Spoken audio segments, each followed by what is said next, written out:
April 2022. A US National Guard depot. Soldiers are pulling vehicles out of long-term storage, some of them sitting untouched since the 1990s. The vehicles are boxy, aluminum, painted in faded olive drab. They look like museum pieces because, by every modern standard, they are. These are M113 armored personnel carriers designed in 1956, and the Ukrainian crews waiting to receive them have just spent months training on brand new Bradley fighting vehicles in Germany. When the M113s arrive instead, the reaction is immediate and consistent. Disappointment. Soldiers call it clearing out the cupboards. Within a year, those same Ukrainian crews are refusing to give the M113s back. This is the story of a vehicle that American soldiers in Vietnam called the aluminum coffin, and that Ukrainian soldiers 60 years later call one of the most valuable things in their entire arsenal. Before this video ends, you will understand why a vehicle designed in the Eisenhower administration is still in frontline combat use in 2024, why over 80,000 of them were built, and more than 50 nations still operate them today, and why the nickname soldiers gave it in the jungles of Vietnam was both completely accurate and, in the end, almost entirely beside the point. But here is the detail that should already be sitting in your mind. American soldiers in Vietnam rode on top of the M113 instead of inside it. They were willing to expose themselves to enemy fire rather than sit inside the vehicle built to protect them. And the reason why explains everything about what this machine actually was. The M113 exists because of a problem the US Army had no good solution for in the mid-1950s. After Korea, the Army needed an armored personnel carrier that could keep pace with tanks across open terrain, survive small arms fire, cross rivers without a bridge, and still fit inside a C-130 transport aircraft for rapid airlift anywhere on Earth. The existing options failed every test. The M75 was too heavy. The M59 was unreliable and slow. In the mid-1950s, FMC Corporation partnered with Kaiser Aluminum on an idea nobody had tried at scale. Build a combat vehicle's entire hull out of aircraft-grade aluminum instead of steel. FMC built two prototypes side by side, an aluminum version and a steel version, and tested them against each other directly. The aluminum vehicle won. It weighed dramatically less, it floated, and it could be airlifted whole. The M113 entered production in April 1960. The M113 was the first aluminum-hulled combat vehicle ever put into mass production. That single engineering decision created both its greatest strength and its most lethal weakness simultaneously. The aluminum armor stopped rifle rounds and shell fragments, adequate protection against the threats the Army expected to face on a European battlefield against Soviet infantry. It did not stop rocket-propelled grenades. It did not stop mines. And in the jungles and rice paddies of Vietnam, where the M113 was about to be thrown into a war nobody had designed it for, those were exactly the threats waiting for it. The M113 arrived in Vietnam in March 1962.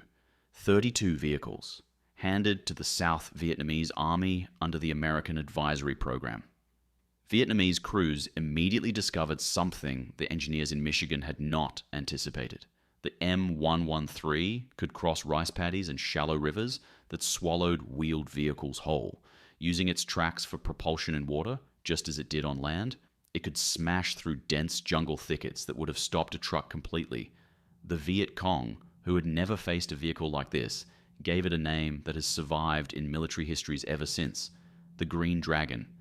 For an enemy fighting a largely infantry war in close terrain, a machine that could not be stopped by terrain and carried a heavy machine gun was exactly as terrifying as the name suggests.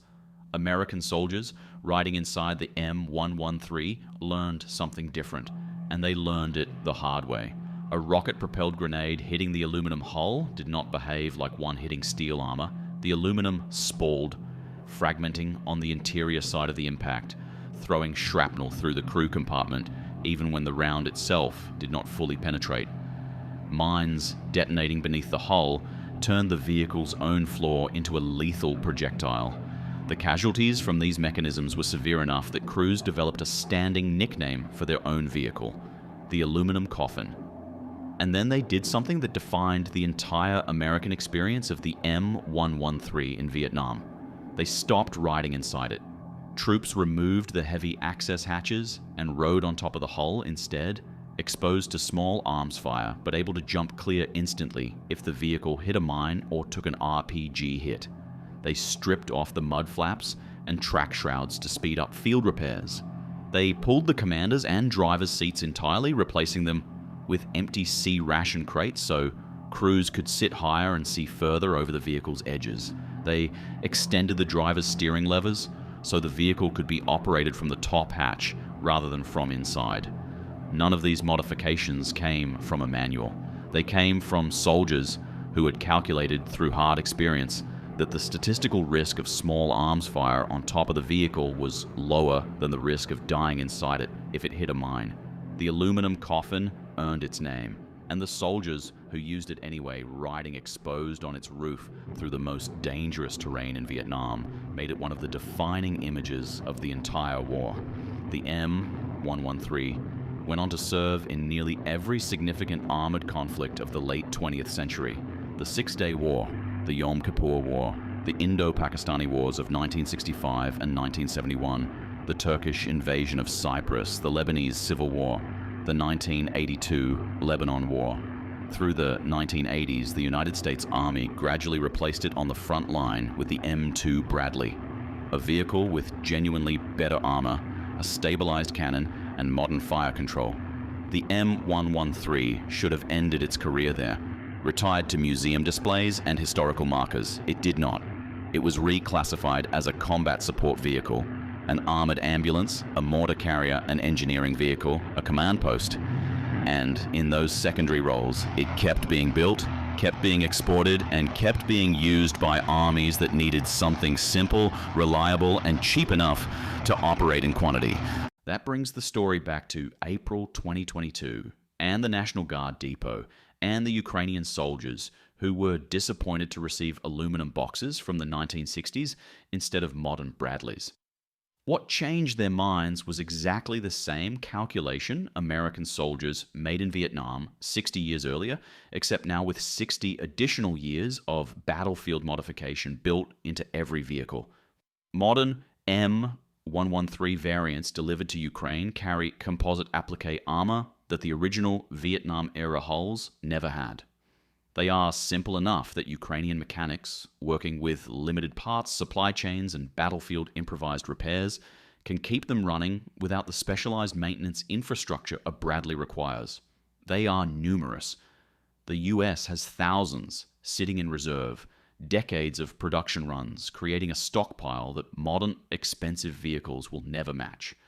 And they do the unglamorous job: ambulance runs, ammunition resupply, command post relocation under fire, that keeps an army functioning away from the more visible armored spearhead roles that draw the cameras and the casualties simultaneously. The reversal in Ukraine has been documented repeatedly by crews who initially treated the M113 assignment as a demotion. Soldiers who trained for months on Bradleys, expecting to fight Russia's most modern armor with the best Western technology available, found themselves instead driving 60-year-old aluminum boxes, and then, after months of actual combat use, refusing transfer requests to swap back. The M113 does not need to win a tank duel. It needs to move wounded soldiers under fire, deliver ammunition to a forward position, and survive enough small arms and shrapnel exposure to do that job repeatedly without becoming a maintenance burden the unit cannot sustain. 60 years of combat experience baked into a design that was never elegant and was never meant to be, turned out to be worth more in that specific role than almost anything newer. Here is where we are. A vehicle conceived to solve a 1956 Army logistics problem, built from an untested aluminum alloy nobody had used in combat vehicles before, sent to Vietnam, where its own crews nicknamed it a coffin and rode on its roof rather than trust its armor, has now outlived every vehicle designed to replace it.